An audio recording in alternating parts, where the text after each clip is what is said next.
Hello, hello, and welcome to the From Nature to Nurture podcast. I am your host, Danielle, and I am very excited to bring you today's episode because this is a topic that I get asked a lot about, and it's kind of nuanced and complicated when you really break it down. So today we are talking about how to add herbs into your everyday routine and how to build a herbal life.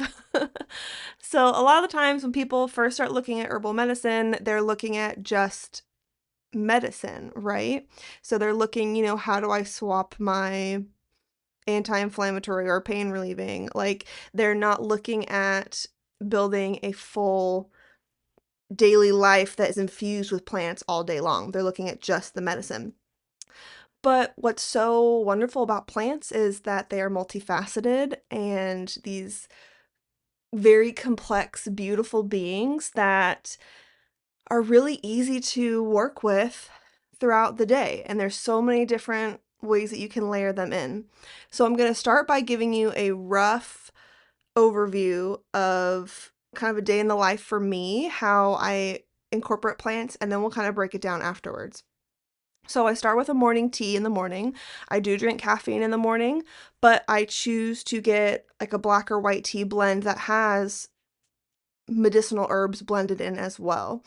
So I have that. That is normally from High Garden, or you can make your own, but High Garden tea is where I love to get mine.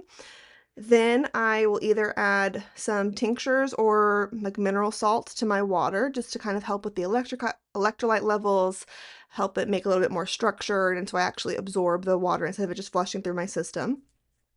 Then I have, after breakfast, I have my daily tinctures that I take every day.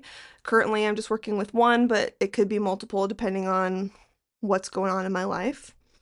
Then I have my skincare. My skincare is fully infused with plants. I love Cedar Hill Homestead. She is my favorite for skincare. Um, and just a beautiful layered approach to be able to work with herbs topically and internally, right? We also have makeup.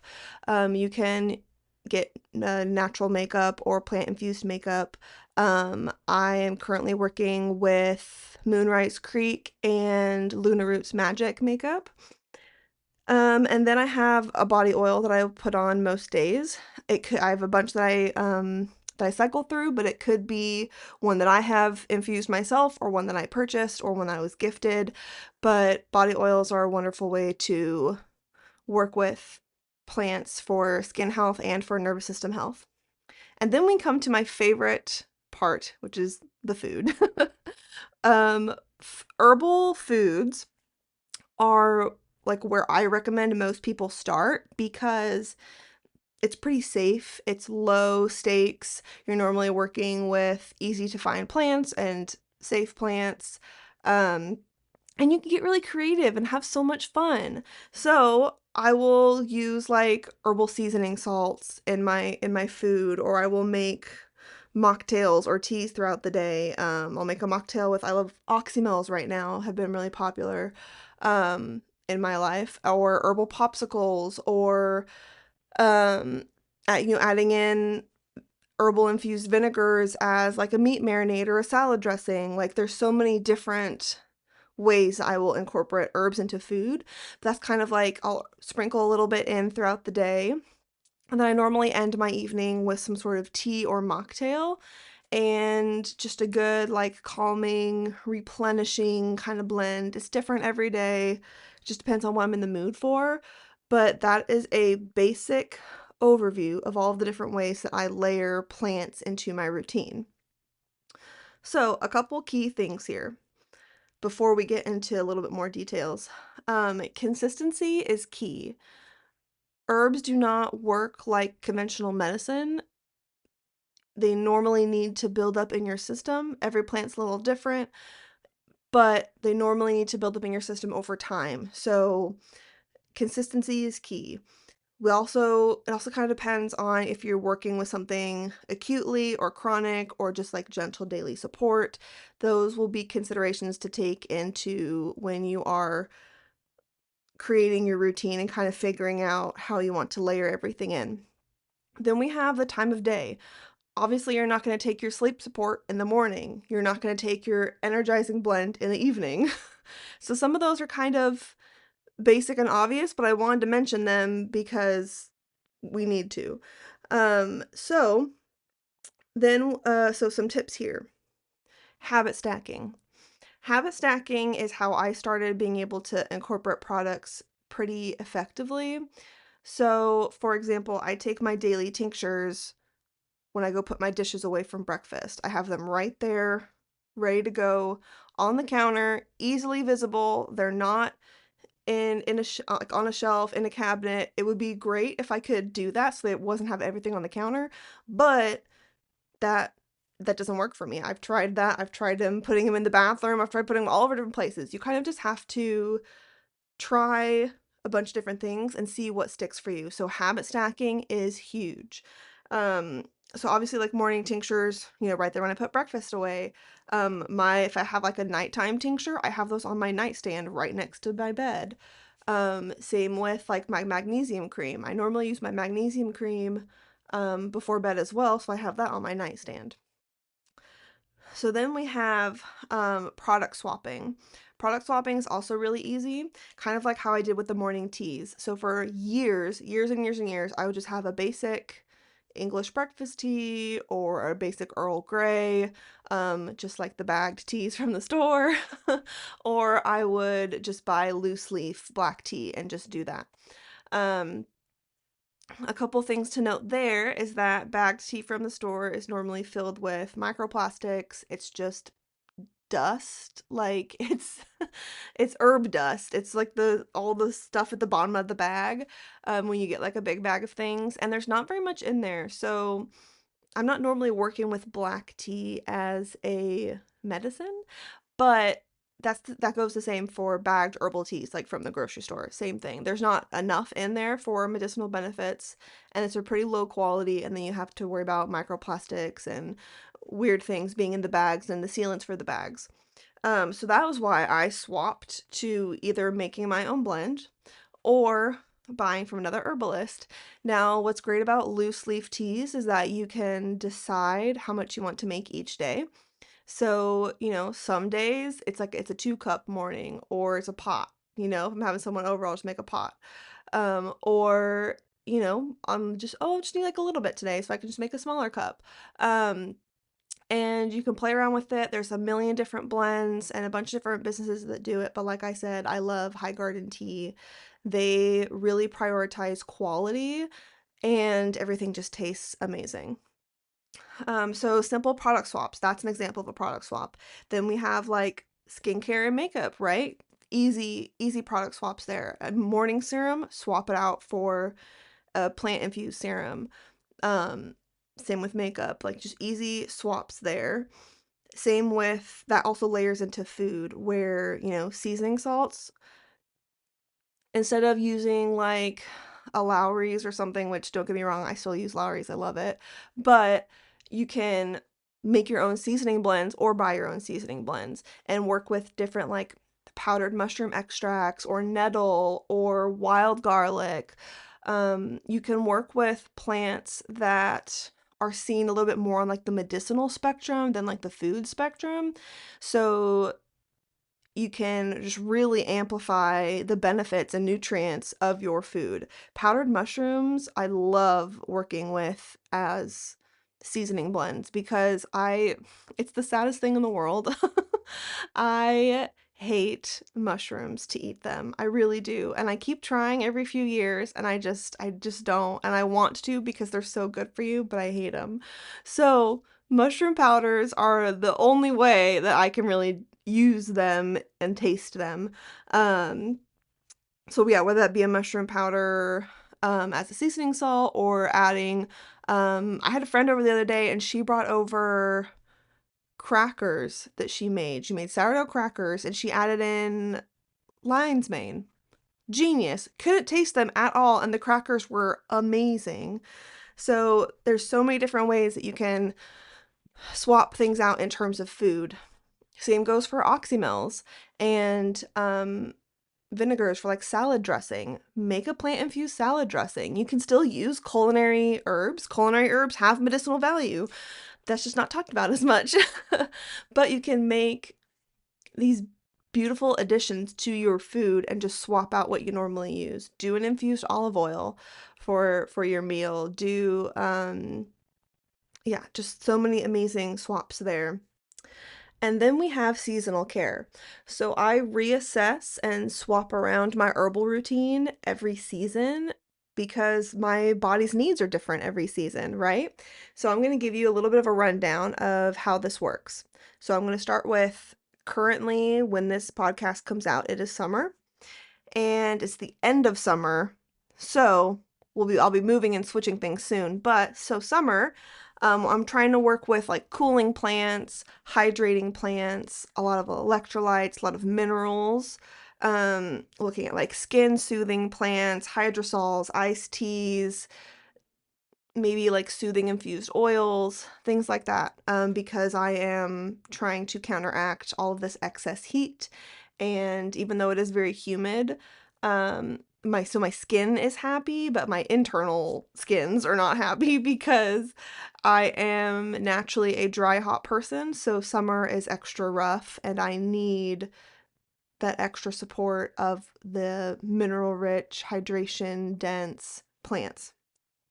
Now, moving into autumn. Autumn is all about nourishment. I'm kind of coming out of this. In summer, I feel very depleted, to be completely honest. I feel like I can't get enough hydration. So, autumn is where I can kind of really counteract all of the summer issues because it's cooler. But it also comes with its own challenges. So we're looking at like immune supporting teas and broths. I'm incorporating more like seasonal foods, so more roots, more grounding things, and adaptogens and nervines because the in-between seasons can be very very hard on our nervous systems, like spring and autumn, because there's so much change happening so quickly, and it can feel very unbalanced and very ungrounded. So I'm working with a lot of grounding type plants and energies during this time, soothing my nervous system, supporting myself to then move into the winter, which we all know winter, very cold, dark. So I'm also working with uplifting type plants, making sure that my mood is staying high. So I'm working with things like calendula, St. John's wort, more of those like sunny kind of energies.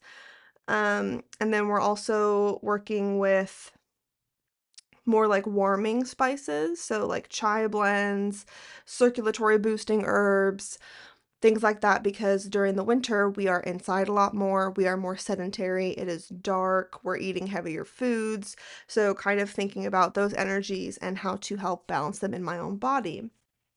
Then moving into spring. Spring is that gentle cleansing, detoxification, liver support, lymphatic support, renewal kind of energy. So working with a lot of those early spring greens is one of my favorite herbal rituals for the spring because the earth just has this amazing ability to give us what we need when we need it, right? So think about, like allergies. When allergies start coming around, we have all those great antihistamine plants that are popping up. In the winter, we have all of those roots. In the summer, we have all of everything. We have everything in the summer because it's such an abundant time, but it's also like a very high energy time, and we need extra support during that because we're running around and doing so much, and we're sweating more, and we're moving more, and we need all that extra, all the berries and all the flowers and everything. So every season, I will kind of swap around my routine. So it's different based on where you live because obviously seasons start differently where you live. So for here in Tennessee, I will start shifting into the autumn stuff in September. Just a little bit. It won't be full blown switched until about October because it can still be pretty hot here in September. Um, and then switching into the winter stuff, like November, December, and then spring is normally March, well, really April-ish. A little bit in the March, but full blown in like April.